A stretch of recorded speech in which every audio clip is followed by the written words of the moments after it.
What a beautiful morning. The sun is shining, birds are singing, and I'm very happy with how my deck profiles have been going recently. Let's go and check YouTube and see if anything's been uploaded. Let's go and see what we got here. Awesome. Moki uploaded some new videos.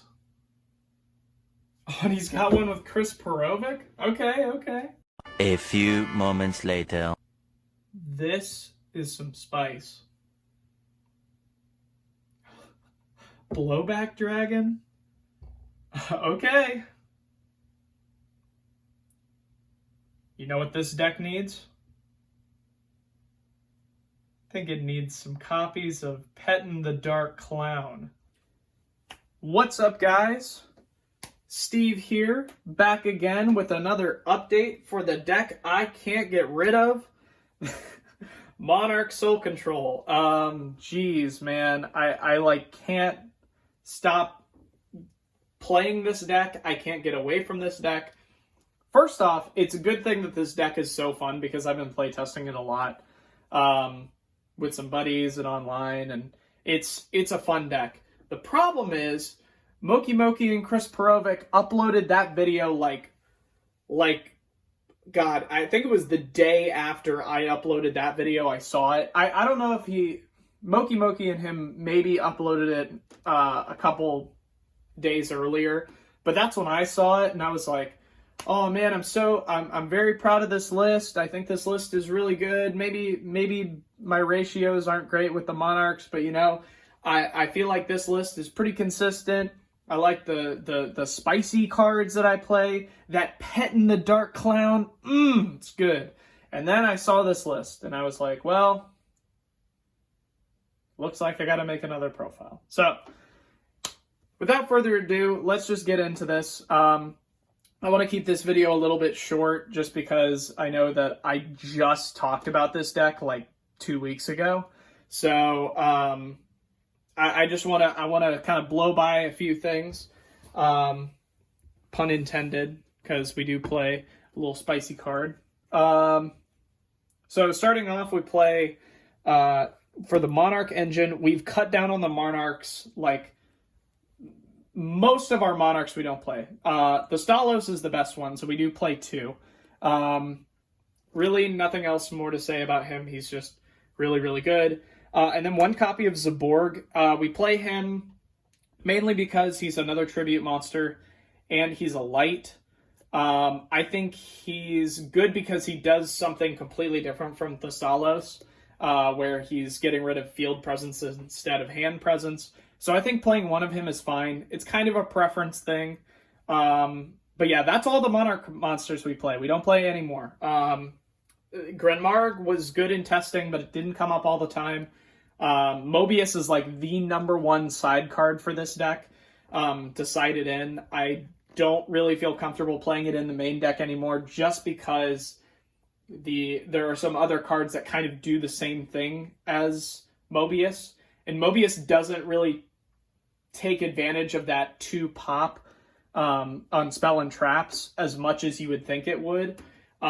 It's really good if you've used a heavy and then you use your Mobius late game when your opponent isn't expecting a heavy. Maybe they settle out of back row. But other than that, there's not really a situation where you would rather play a Mobius than like the Stalos. Unless you're playing like Burn or something. But anyways, that's why you side it. So number one side card. These are the only 3 Monarchs. Moving on to the other tribute monsters, one Jinzo. Jinzo is Jinzo. This is really debatable. I play one Parshath. I kind of don't like this card, mainly for the fact that it's not really beefy, and I guess it's good against goats, like pure goats. But other than that, I don't really love it in this deck. Other than it interacts well with Pettin. Which, you know, I'm a big Pettin guy. I love me some Pettin' the Dark Clown. But, Air Knight's just kind of whatever. But the big addition and the reason why I wanted to amend the second version of this deck and make the 3.0 is Blowback Dragon. Chris Perovic talked about this. I highly recommend the video he made with Moki Moki. It was very. I'll leave a link in the description. It is very informative. He's a very smart GOAT player. I implore you to subscribe to Moki Moki. This is not sponsored by Moki Moki, but please watch that video because he explains it a lot better than I am with my weird ramblings. But there's a few reasons why you play him in this deck. One, he has a gun for a face. No. It's because of the defense is really good. The problem with a lot of the Monarch monsters is that they have 1,000 defense, so they're easily outed by cards like Sook and Book of Moon. So the best thing about Blowback is that you can't get set by a Sook and then attacked over and then lose your monster that you put a lot of investment into. The other reason you play him, and this was the thing that really stuck out to me, was the ideology. If you don't know what he does, basically, once per turn, you can flip a coin 3 times. And if it lands heads on 2 of those times, then you are able to pop a card on your opponent's side of the field. Doesn't have to be, the great thing about it is it's face up, face down, whatever. So you can pop a spell or trap card, you can pop a set card, you can pop whatever you want. The reason why Perovic was talking about this card was because a Monarch monster, when you summon it, it uses its effect, it's done, and literally at that point, it's just a body waiting to get sooked. With Blowback, it's good because you can play it, you don't have to worry about it getting sooked, and it gets advantage every turn that it's a good investment because it gets advantage every single turn that you play it, or it has the chance to. Landing 2 heads sounds kind of difficult because I think it's a 33% chance of actually getting the heads. I'm not a math man, so if I got that wrong, then whatever. But your chances of getting that are not as high, obviously, as resolving a Monarch effect because it happens when it's summoned. But because Blowback has the ability to stay on field, stay face up, and keep punching in, it's going to be okay. Even if you miss it on one effect. Because if you miss one, it's basically like that second turn that you have your Monarch on the field and it's not doing anything because you've already used its effect. So I think Blowback is actually kind of an essential part of this deck at this point in Monarch's progression. I've been playtesting it a lot. It is so good. The effect doesn't really resolve as much for me. It's literally just luck based. So the effect really isn't the big thing.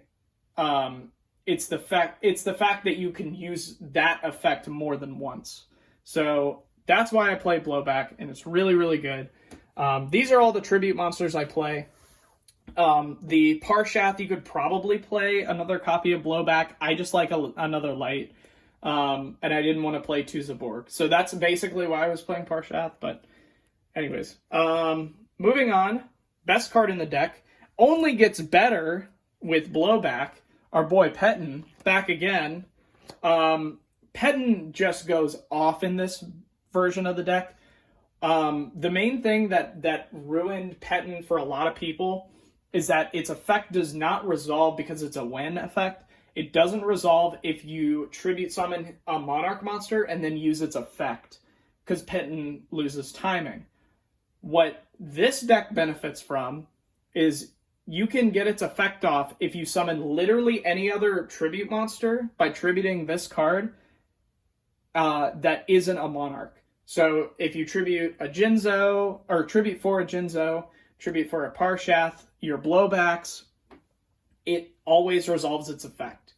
So it's really good in that regard. Also, it's good because it's not a flip monster. So if you know, you can't get knocked and lose your other copies of Petten. You still have them in the deck.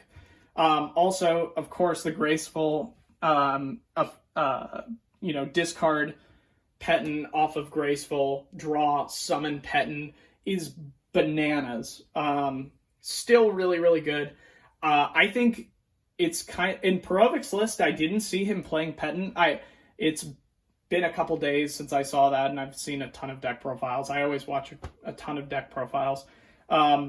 So I mean, I don't remember him playing Petten in that list, so I think it's something to keep in mind. Knowing him, he's probably like, oh, it doesn't do anything, but still, I think it's really, really good. So definitely play the 3 Petten for me. And then we're still on the Apprentice Magician line. So 2 Apprentice, 2 Moth, and 1 Old Vindictive. I think this Magician package is like really essential. The really good thing about this that I've noticed in testing is Apprentice getting Moth and then Moth going to grave already gets you 2 Dark Monsters for your BLS. So that's super, super good. Also, Apprentice isn't once per turn, so there's been instances where I'm like, Apprentice, summon Old Vindictive, and then like I have like a Zaborg in hand or some kind of monster like that. You can go flip Old Vindictive, pop a monster your opponent has, summon whatever you want, pop a monster your opponent has. So really, really, really good. Just being able to clear out stuff. I think Old Vindictive is like kind of underrated in this deck just because there's not a ton of immediate removal outside of your big boss monsters. And so being able to float into an Old Vindictive is super good. So definitely still playing that package. And then we play for the 1-ups, 1 BLS, it's BLS, 1 Breaker, self-explanatory, DD Warrior Lady, Sangan, and then 1 Spirit Reaper. I still think the Reaper is really important. I gush about it all the time. Take a drink every time I say I love Spirit Reaper, but I really love Spirit Reaper, and if I can find a reason to play it in a deck, I will. So, you know, that's basically that. For the spell cards, 2 copies of Soul Exchange. I was playing it last time at 2. I think 2 is the perfect number. What I did bump up was a second copy of Brain Control. Brain Control is a little bit more versatile than Soul Exchange because you can take an opponent's BLS or you can take an opponent's Chaos Monster and be able to do multiple things with it. I think Brain Control is just a little bit better. Also, it allows you to go for game too. Like if your opponent is sitting on a BLS and they have no other monsters and you can, get out a BLS or get out a huge monster, this can just like kind of end games, even if you're not tributing the monster that you take, because you can attack the turn that you use it. Also, I feel like players are just more afraid of Brain Control than Soul Exchange because of that. And so they'll want to negate the Brain Controls a little bit more than a Soul Exchange. So yeah, I think it's a really good card. But, there's an argument to be made which of the 2 is better. But that's kind of what I think. And then we play 2 copies of Metamorphosis.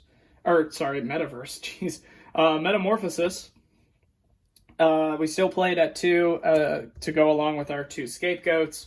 Not really anything else to say about this other than Metamorphosis is super, super good.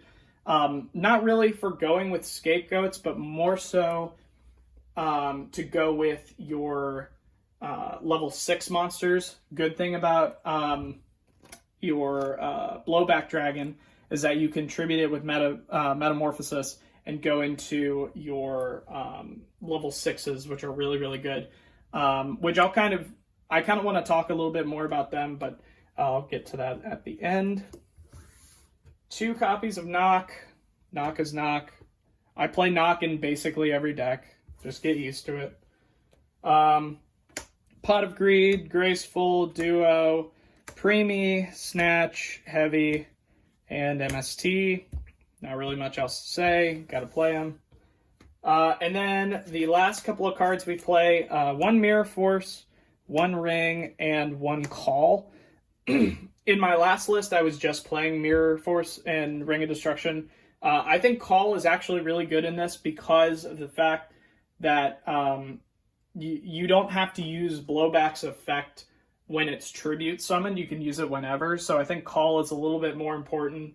Also, I always want to find a way of having Call in my deck when I play Jinzo or when I play big boss monsters like that. Because calling back a Jinzo is really, really clutch. Calling back Air Knight Parshath is really, really clutch. There's just a lot of cards I want to summon back off of Call. And plus it just ends games. It's almost like a worse version of Return from a Different Dimension. But with this deck, it's okay because Return from a Different Dimension is basically like a blowout card that you just play all your monsters on the field and OTK your opponent. I think Call works in this deck as that kind of card because you're not banishing your big monsters and you can just summon them back, and you're already going to have big monsters on board anyways, so you can just get in for at minimum with this, if you're trying to go for game, you're already doing over 4K with two big level 6s. So I think Call is actually really good in this deck. Also, by playing 3 of these, it's really good if you want to side all 3 out and put in 3 Royal Decrees. So it's also really side deck friendly as well. So I do like these. And then moving on to the extra deck. The extra deck is exactly the same as last video. I changed out the tokens though, because I actually kind of like these Sky Blaster tokens. They're pretty cool. But the deck is basically the same. I don't know where my third Thousand Eyes went. Where did it go? Oh well, I'll find it. Thousand Eyes, you play 3. Flame Ghost, Dragoness, Darkfire, Reaper, Dark Balter, Fiend Skull Dragon. These guys, you have the ability to get into them, but you're not really going to play them all the time just because you only play 2 level 5s. The 2 really good cards that I want to talk about are Senshi and Darkblade. This deck has a problem with Chaos, and especially Chaos Turbo. And if you can play a Darkblade and get in for 22, this is actually super, super good. This card was very underrated, and it came up in testing way more than I was expecting. I was expecting all the time just to summon Senshi and turn off all traps. But Darkblade actually is really important. So if you're not playing it in this deck, I highly, highly recommend it. Because oftentimes you're going to take your opponent's monster with a soul or a brain control, and then you can just tribute off your Monarch monster, summon out Darkblade, and it's a complete blowout card. Just banishing every single good monster that they have in their grave. I cannot recommend this card enough because it came up so much in testing, way more than I was expecting. Ojama King, Last Warrior, Thunder Dragon, and Gatling Dragon. That's basically it. That's the deck. I had so much fun with this list. I had way more fun with I wasn't expecting this deck to be as fun. I was like, it's just gonna be basically the same thing. But Blowback, and I'm gonna say this probably if I ever make a deck profile on recruiters and especially Chaos recruiters, where you can go into roulette barrel. Anytime you get to roll dice to do something, it's always way more fun. That's why Gatling Dragon is so funny when you can get it to resolve. And Blowback is no different. I think when you're activating those kind of cards, it's just really funny to activate them, blow up your opponent's stuff by flipping a coin, or, you know, I just like interactions like that. Well, I guess they're not interactions, but I like little events like that. So anyways, thank you guys so much for watching. I hope you enjoyed the video. Please let me know in the comments if you have any suggestions for future deck profiles, or if you have any suggestions about this deck and how I could improve it. And maybe I'll make a part 4, because this deck can't get out of my head for some reason. It's not really even my favorite deck, but geez, I can't get away from it. So thank you guys so much for watching. I appreciate you, and you have a great day.